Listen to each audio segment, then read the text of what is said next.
교회에는 다양한 역할이 있습니다. 하지만 교회의 가장 본질적인 역할을 말하라고 하면 구원의 방주가 되는 것입니다. 교회는 사람들에게 구원의 방주가 되어야 되고 앞으로도 그 일이 교회가 하는 가장 중요한 일이 되어야 합니다. 하지만 이것은 말로만 할 수 없는 거죠. 그래서 성경에서는 이 구원의 방주의 역할을 할 수 있는 원리를 가르쳐 주셨습니다. 그게 바로 뭐냐? 구원의 원리입니다.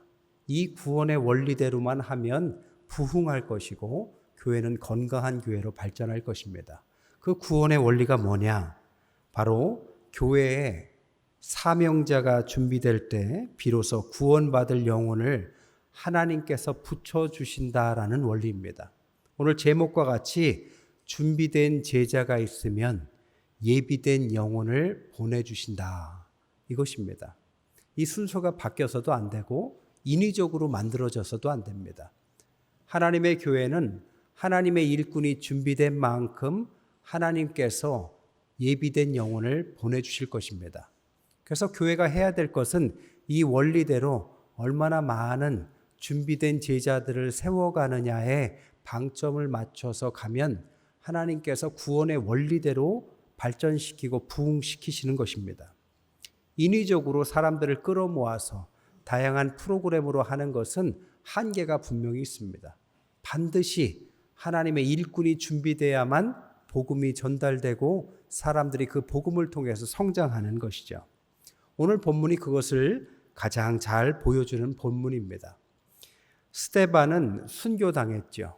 그 박해 때문에 예루살렘의 성도들, 사도들이 흩어졌습니다. 그 제자 중에 하나가 빌립이었죠. 사마리아로 갑니다. 거기에서 성령이 인도해서 가사 지역에 가서 거기서 에디오피아 여왕 간다게의 국고를 맡은 내시를 만나서 전도하는 내용이 오늘 본문입니다. 저는 오늘 이 본문을 통해서 하나님께서 준비된 제자가 누구이시고 예비된 영혼을 어떻게 준비하시는지 함께 은혜를 나눌까 합니다. 첫 번째 준비된 제자 빌립입니다. 빌립은 12사도 중에 한 분이 아니십니다. 70명의 아마 전도 제자 중에 한 명일 거로 추측합니다. 예수님의 부활을 목격한 500명 중에 한 명일 것이고 마가의 다락방에서 기도하던 120명 중에 하나일 거라고 추측합니다. 3,000명, 5,000명의 성도들로 부흥할 때 그때 구제 문제로 이 문제가 교회에 분열을 가져올 때 세워진 집사 중에 한 분이 스데반과 빌립, 이 빌립 집사님이셨죠. 이때 세워진 집사님들을 성경에서 말하기를 성령이 충만하고 지혜가 충만하고 칭찬받는 자들이었다 이렇게 말합니다. 그러니까 빌립 집사님은 성령 충만하신, 지혜 충만하신 말 그대로 칭찬받는 분이셨습니다. 스데반의 순교로 핍박을 당하고 흩어졌을 때 하나님은 공교롭게도 이 빌립을 사마리아로 보내십니다. 이때 8장 4절에서 8절 보니까 사마리아의 성에 들어간 빌립에게 성경은 그 성에 큰 기쁨이 있더라 이렇게 표현합니다. 그러니까 빌립 집사님이 사마리아 땅에서 얼마나 복음을 잘 전했는지를 우리가 추측할 수 있습니다. 또한 8장 9절에서 13절 보니까 사마리아의 마술사 시몬이 이 빌립의 능력을 흠모해서 그에게 세례받았다라는 내용도 나오죠. 그만큼 능력 있는 분이 빌립 집사님이셨죠. 지난주에 말씀드린 것처럼 사명자란 누구냐? 그냥 사명을 갖고 있다고 사명자가 아니라 복음의 이해 정도가 얼마나 깊으냐를 가지고 그 사람이 사명자다 아니다를 말할 수 있는 거죠. 오늘 35절에 이렇게 말합니다. 빌립이 입을 열어 이 글에서 시작해서 예수를 가르쳐 복음을 전했다. 스데반이 순교하면서 하신 설교에 복음이 얼마나 녹아 있었습니까? 오늘 빌립 집사님도 사마리아 땅에서 복음을 전하는데 입을 열어서 이 글, 구약의 모든 성경을 예수님으로 환원시켜서 설명하는 복음의 능력이 뛰어난 분이 바로 빌립 집사님이셨습니다. 여러분, 복음을 아는 것이 중요합니다. 우리가 예수님을 안다라고 할 때 지식적으로만 안다라고 말할 수 없죠. 우리 교단에서는요, 예수님을 영접했다고 구원받았다라고 믿지 않고 성령 세례까지 받아야만 예수님께 진짜 구원받았다라고 믿었습니다. 아마 이런 교단들이 많이 있어요. 그러니까 머리로 주님, 제가 주님의 자녀가 되길 원합니다 하면 구원을 받겠지만 진짜 주님을 체험하는 것은 성령의 세례를 받는다라는 거죠. 성령을 세례를 받아야만 주님을 알게 됩니다. 이것은 성령 세례 받은 분들은 아는 내용이죠. 어떤 몸이 아파서거나 어떤 사건 사고거나 어떤 고난이거나 때로는 또 다른 어떤 계기를 통해서 주님을 만나게 되면 주님을 깊이 체험합니다. 그리고 나서 주님을 고백하게 되죠. 그래서 주님을 안다라는 건 한마디로 어떻게 말할 수 있느냐? 예수님 하면 눈에서 눈물이 핑 돈다면 그 사람은 아는 것입니다. 근데 예수님 했는데 그래서 뭐 이러면 글쎄 그게 잘 안다고 말할 수 있을지 그렇게 생각이 되죠. 오늘 복음을 아는 자 빌립입니다. 아는 자가 모르는 자에게 복음을 전하는 것입니다. 복음의 원리는 모르는 자가 전할 수는 없습니다. 사도행전 3장에서 베드로가 말하죠.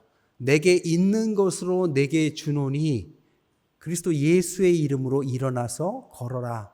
준 것은 예수님의 이름이었습니다.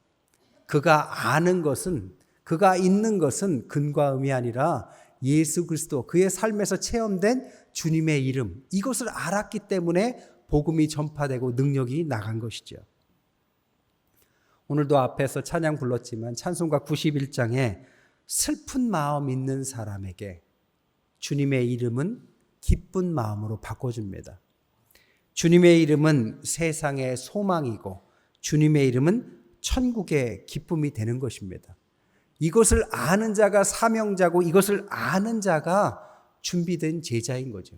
이 준비된 제자가 있다면 하나님은 곧바로 예비된 영혼을 부르십니다. 그래서 두 번째가 예비된 영혼 에디오피아 넷입니다. 에디오피아는 구스 땅, 피부가 검다, 흑인이라는 의미의 구스 땅을 말합니다. 고대 이집트 남부와 수단 북부 지역의 누비라 왕국을 에디오피아라고 불렀습니다. 후에 솔로몬 왕과 시바의 여왕 사이에서 태어난 메넬리크 1세가 이 누비라 왕국의 사람들과 오늘날의 에디오피아를 세웠다라고 알려집니다. 결국에는 이 역사 깊은 나라, 3000년의 역사를 갖고 있고 그리고 아프리카에서 유일한 문자를 갖고 있었던 문명국이었던 에디오피아, 그곳에 하나님께서 내시를 보내신 것입니다. 에디오피아 하면 우리가 또 잘 아는 게 있죠. 커피가 유명하죠. 예가체프라고요. 커피의 기원 중에 하나를 예가체프로 보는 사람도 있습니다. 그들은 수천 년 전부터 커피나무에서 따서 주전자에다 커피를 끓여 먹을 만큼의 커피 문화가 발달했다고 그러죠. 어쨌든 이 나라의 국고를 맡은 내시, 재물을 맡은 고위 관료죠. 내시라 하면 유노소스, 성기능이 제거된 사람들을 말하죠. 하지만 유노소스의 의미는 높은 관직에 오른 사회적 계층이 높은 고위 관료도 유노소스에 해당했습니다. 어쨌든 그런 국고를 맡은 요셉과 같이 총리 역할을 하는 높은 직위였습니다. 그런데 오늘 27절에 보니까 예배하러 왔다 이렇게 말하죠. 개인적인 예배라기보다는 에디오피아를 대표해서 아마 보내진 사신일 것 같아요. 절기에 맞춰서 오순절이었지 않습니까? 절기에 맞춰서 보낸 사신의 대표입니다. 그런데 그가 그냥 온 것이 아니라 그 나라의 예배를 참석하기 위해서 성경을 읽고 있다는 거죠. 그런데 성경을 읽는데 마침 읽고 있던 성경은 이사야 53장 7절의 말씀을 읽고 있습니다. 말 그대로 성경 이사야서를 선택해서 읽고 있는 거죠. 오늘 32절에 이렇게 말합니다. 그가 도살자에게로 가는 양과 같이 끌려갔고 털 깎는 자 앞에 있는 어린 양의 조용한 것 같이 그의 입을 열지 아니하였도다. 그가 굴욕을 당했을 때 공정한 재판도 받지 못하였으니 누가 그의 세대를 말하리요? 그의 생명이 땅에서 빼앗김이로다. 외국인이 와서 이사야서를 들었는데 그 속에서 그라는 단어가 오늘 본문에만 5번이 나오죠. 근데 그가 누구인지를 도대체 이해할 수 없는 상황인 거죠. 오늘 본문이 이사야서 53장 7절인데요. 이사야서는 교묘한 성경입니다. 참 신묘해요. 이사야서가 몇 장인 줄 아십니까? 66장까지 있습니다. 여러분 성경은 몇 권입니까? 66권. 구약이 39권, 신약이 27권. 주일학교 좋은 데 나오셨어요. 근데 이사야서도 66장까지 있는데 앞에 39장까지는 무언가 구약과 관련된 내용이고 40장부터 나머지 27장은 미래 오실 메시아 신약과 관련된 내용이라는 겁니다. 그러니까 오늘 53장이니까 후반부고 그 중에서 53장은 우리가 잘 아는 것처럼 순환장, 메시아 순환장에 해당합니다. 근데 오늘 7절은 왠지 우리가 익숙하지 않지만 앞에 있는 5절, 6절은 아주 익숙한 구절입니다. 뭐냐? 그가 찔림은 우리의 허물을 인함이고 그가 상함은 우리의 죄악 때문이고 그가 징계를 받음으로 우리가 평안을 누리고 그가 채찍에 맞음으로 우리가 나음을 입었다. 우리는 다 양 같아서 그릇 행하여 각기 제 길로 갔거늘 여호와께서는 우리 모두의 죄악을 그에게 담당시키셨도다 하고 이어지는 게 그가 도살자에게로 가는 양과 이렇게 7절로 이어지는 겁니다. 그러니까 이 본문에서 해당하는 그와 우리가 잘 알고 있는 그가 찔리고 그가 상하는 그가 같은 그인 거죠. 누구십니까? 바로 예수 그리스도신 거죠.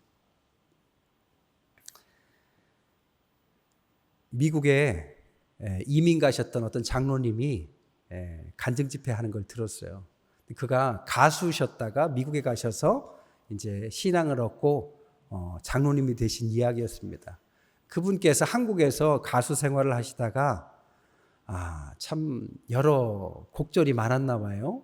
결국에는 빚을 많이 지고 야반도주를 한 게 미국으로 도망을 치셨대요. 신앙도 없고 삶은 바닥을 쳤습니다. 미국에 갔는데 먹고 살 길도 없고 어떻게 살 길이 없어요. 교회로 가면 도와준대더라. 교회를 갔습니다. 근데 마침 그 교회에서 성가대 지휘자를 뽑는데 그 당시에 성가대 지휘자는 영주권을 줄 때였습니다. 그러니까 이 장로님이 그 당시에 신앙이 없을 때 아주 좋은 계기가 된 거죠. 가수셨으니까. 그래서 그거를 신청하고 지휘자가 되셨어요. 근데 지휘자인데 신앙이 없어요. 먹고 살려고 궁여지책으로 된 거니까. 구역 모임을 하는데 성경을 아무것도 모르는데 그때 구역에 있는 분들이 돌아가면서 성경을 한 장씩 이렇게 공부해 와서 나누자고 그러더래요. 로마서를 나눴는데 자기가 나누는 역할이 로마서 5장이었다고 합니다. 그래서 열심히 공부하려고 읽어봤는데 그 성경에 보면 한 사람을 통해서 죄가 들어오고 한 사람을 통해서 의롭다 하심을 얻었다 하는데 이 장로님이 도대체 알 수가 없는 겁니다.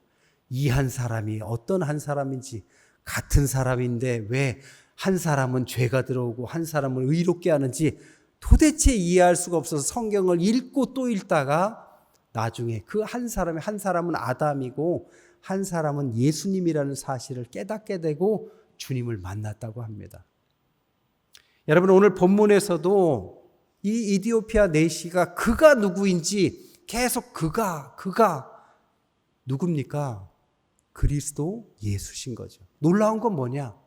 왜 하필 그때 와서 성경을 읽는데 이사야서였으며 그 책 중에서도 53장에 가장 절실하게 메시아를 드러내는 그 성경을 그가 읽게 되었냐? 이것입니다. 결국 이것 때문에 성경을 이해하지 못하고 빌립을 청해서 그가 성경을 가르쳐주고 복음을 받아들이고 세례를 하는 내용이 오늘 본문의 내용입니다. 오늘날의 내시가 많습니다. 성경을 읽어도 그가 누구인지, 복음이 누구인지, 명목상으로 크리스찬이라고 하는데 주님, 이것에 대한 깊은 이해를 갖고 있지 않는 분들도 있을 수 있습니다. 교회에서 조금만 일만 있으면 교회를 나가버리는 가난한 성도, 이런 양도 있을 수 있죠. 또한 구원의 확신이 없이 앉아있는 성도 모두가 다 오늘날의 내시입니다. 그런데 그 내시와 같은 분을 하나님께서 내버려 두시지 않고 빌립을 보내셨다는 것입니다. 이것이 오늘 본문의 가장 중요한 부분이죠. 그래서 세 번째, 가장 중요한 것은 오늘 복음을 전할 자와 받을 자의 만남입니다. 이 만남의 축복이 중요한 부분입니다. 이 만남의 축복은 빌립이 의도한 것도 내시가 의도한 것도 아닙니다. 하나님께서 성령의 중매를 통해서 둘 사이를 결혼시키고 만나게 하시고 하나님과 연결되게 하신 것이 오늘 본문입니다. 정말 이것은 우연한 만남이에요. 하지만 이것은 하나님께서 붙여주신 하나님의 놀라운 만남의 축복입니다. 26절에 보니까 빌립이 그냥 간 겁니다. 그냥 갔는데 26절에 주님의 사자가 빌립에게 말하기를 일어나서 남쪽으로 향해서 예루살렘에서 가사로 내려가는 길로 가라. 가사로 내려가는 길은 70킬로 떨어진 길입니다. 그쪽으로 빌립의 방향, 가는 길을 인도하신 거죠. 29절에 성령이 빌립에게 말합니다. 이 수레를 가까이 다가가라. 우연이 아니었어요. 30절에 빌립이 달려가서 선지자 이사야의 글 읽는 것을 듣습니다. 그리고 이렇게 말해요. 읽는 것을 깨닫습니까? 그러면 이디오피아 내시가 외국인이고 고위 관료입니다. 수레를 타고 가는데 그 당시에 성경은 소리내서 읽었습니다. 그러니까 밖에서 들었죠. 그런데 누가 듣는다고 나그네와 같은 사람들에게 그것을 설명할 이유가 없어요. 그런데 뭐라고 합니까? 31절에 대답하되 지도해 주는 사람이 없으니 어찌 깨달을 수 있겠느냐? 의외의 대답을 합니다. 그리고 빌립을 청해서 수레로 올라와 앉으라. 그랬더니 35절에 빌립이 입을 열어 이 글에서 시작해서 예수를 가르쳐 복음을 전했다. 더 놀라운 게 뭔지 아세요? 이 둘의 만남은 평생의 단 1회의 만남입니다.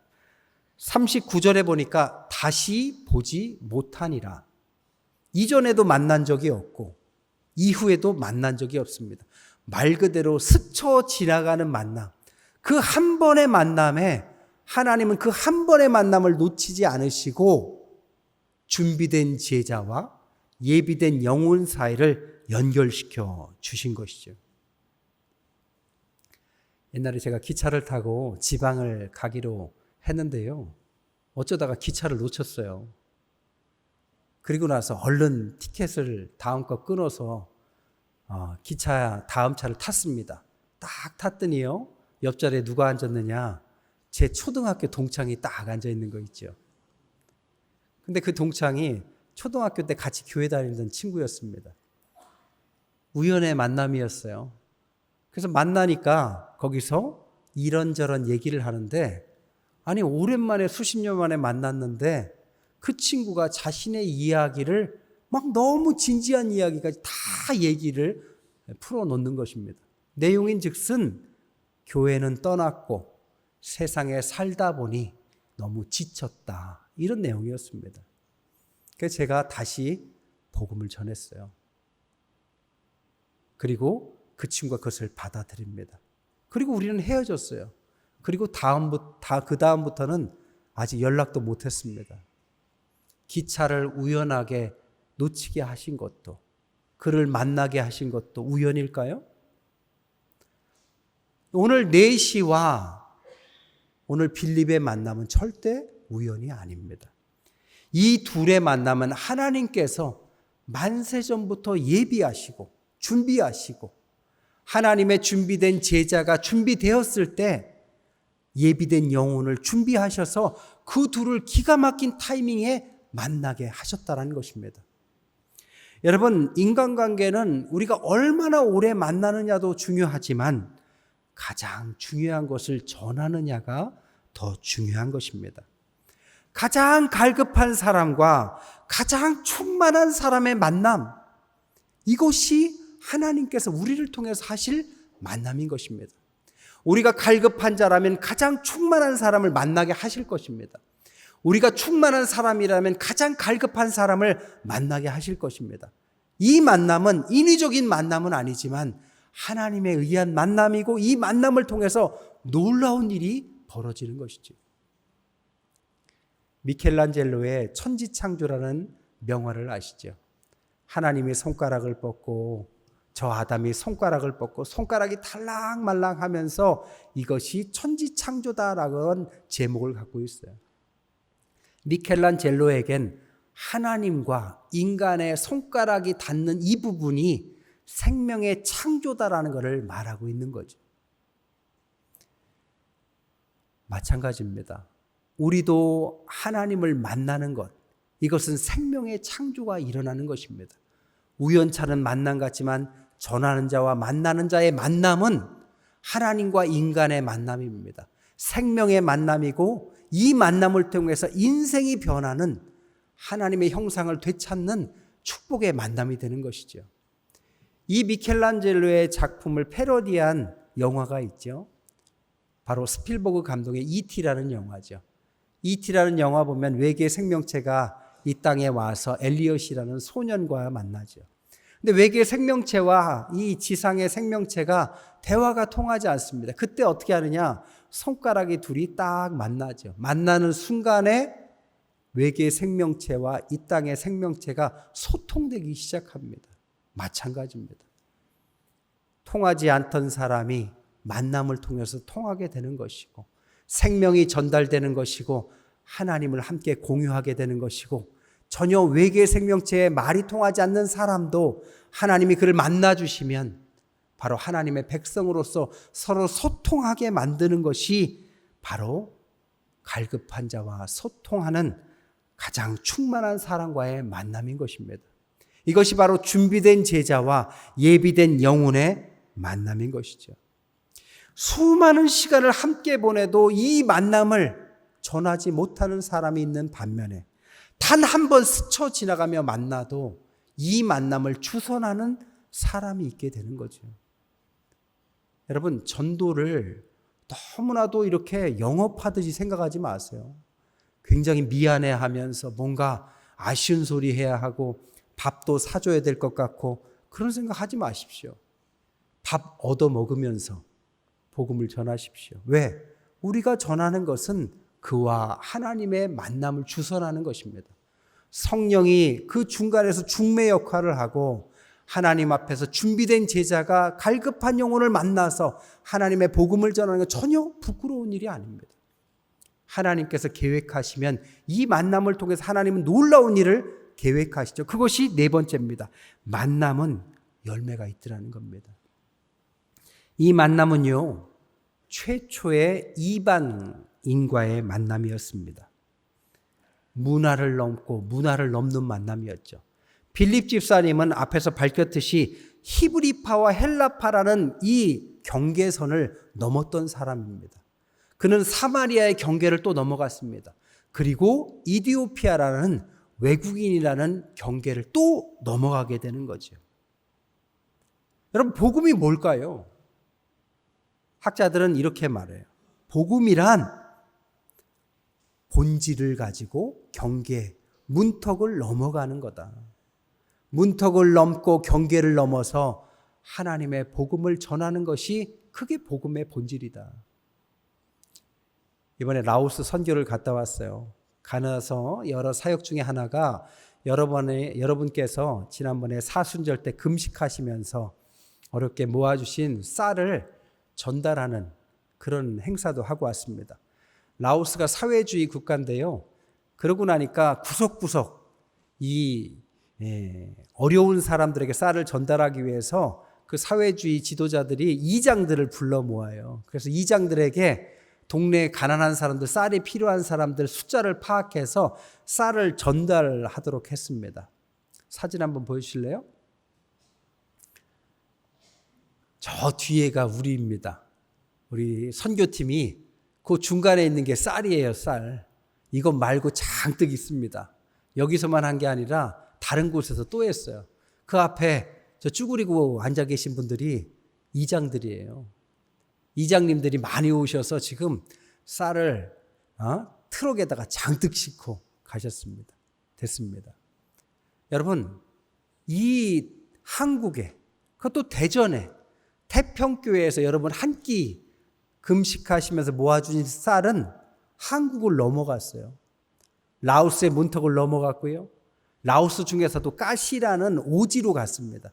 거기에 이장의 등에 이 쌀이 짊어져서 저 가난하고 쌀이 필요한 그 집안의 아이들에게 문턱으로 넘어간 거죠. 여러분, 복음이란 경계를 넘는 것입니다. 문턱을 넘는 것입니다. 이 복음을 가지고 문턱이 넘어가면 거기에 열매가 맺힙니다. 오늘 이 에디오피아 내시는 혼자 복음을 받은 것이 아닙니다. 2세기 교부 이레니우스에 의하면 이 내시의 이름이 시므온 바코스라고 알려집니다. 이 사람을 통해서 동방정교회가 시작됐다라고 알려집니다.